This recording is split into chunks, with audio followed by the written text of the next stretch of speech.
My ancestors would often say, only the most broken people can be great leaders. How much reading did you do of old Namor comics to prepare? Well, of course, I knew some things from the character, but then my friend, she's crazy with Marvel. She sent me all the info about Namor, and of course, some part of his personality, to respect the character. So I take this part. Then with this background, is how those aspects of his personality are affected by the background. So we made a mix, and the result is wonderful. I think the people is having this big connection with the character. It was a very interesting experience, learning who Tsuma was, who Namor was, who Namor was, and their story together and the places that they're at in the comic books.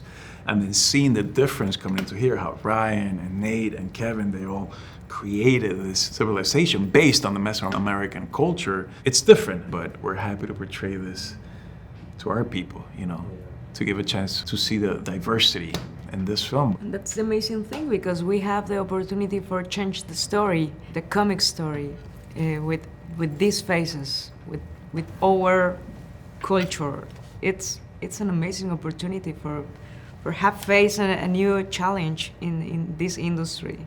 How much did you understand how popular of a character Namor is? I mean, people are obsessed with him. I understood that he was so important for the people when the rumors were spread. I watched the reaction of the people on social media. It was like, oh my God, this is big.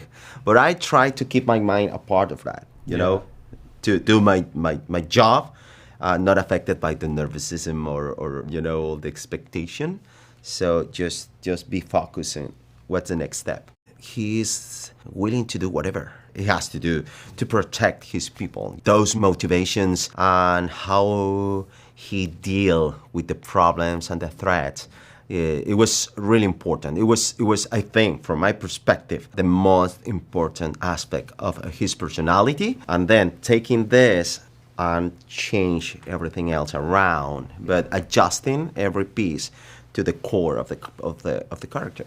I need to know if Wakanda is an ally or an enemy.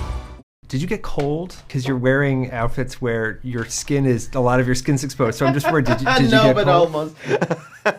Almost. No, yeah, it was the shame shorts. And but it was so fun. The shame shorts? Shame, yeah, so tiny, like, oh my God, and too much skin. But it was so good, and it was so fun. I talked to Tenoch, and he talked about his shame shorts. Yeah. That he called them his shame shorts. Did you feel like you had that? No, I'm not. I felt completely exposed, I mean, I had like this loincloth type of thing going on, and I had like very tiny Speedos happening underneath that. Well, it's really hard to be a superhero with that costumes. It's like, okay, I can move with this customized body. It's like, oh my God. All the training, the prep, the Mayan dialogue, the work underwater, the stunt training, and then you throw the cold weather on top of that, because a lot of the things that we shot was in the winter. Yes. It was quite a challenge, but at the same time, there's this proud moment that, yeah, we got through this, we did it. And seeing the film, you can't even tell that we're freezing. We are so like, okay, 3, 2, 1. Yeah, with the yellow cut, it's like we go stand next to the heater, and we were like, yeah.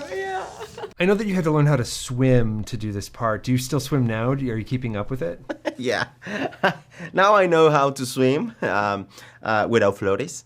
And they provide these trainers, and they taught us how to swim, but not just to swim, to hold the breath underwater, because they practice free diving. So now it's like meditation. That was another beautiful challenge that we had, just learning how to move in the water, do a dolphin kick. I didn't even know what a dolphin kick was before I got here. And it was beautiful to see the three of us move forward as we started training, and then seeing it come together. It was such a proud moment. It's like, yeah, I am start work in Mexico with an Olympic coach, and it's like, hey, you need to put me under the water, and I need to live under the water. So make your job, please. Yeah. Well, you kind of did. Yeah. I did amazing. Have you heard how long she can stay underwater? How long? 6 minutes and a half. Yeah. 6 minutes and a half. Wow. That's a lifetime, right? Amazing. Because Telecon is based on Mesoamerican indigenous cultures, what did you do to research that aspect or bring some of that aspect into your performance? Well, I'm passionate person from my history, the history of the continent and different cultures in Mexico. Mesoamerican cultures, especially Mayan culture, is really important in the world. And for us, it's a matter of identity. Even though I'm from the Mexico City, which is in the center of the country, but all of us, we share indigenous heritage, most of the people in Mexico. So it was, just embrace that. And of course, they have some advisors, and they gave them all the information. And and I love it. Means a lot of things to me, because for the first time in a lot of time in Mexico, I can see, the video from a kid, look like the same color skin, represented as Namor, and was like, oh my God, this is amazing. This movie going to represent a lot of things in my culture, or Mexican culture. And I don't know, I think around the world, from the Latin American culture.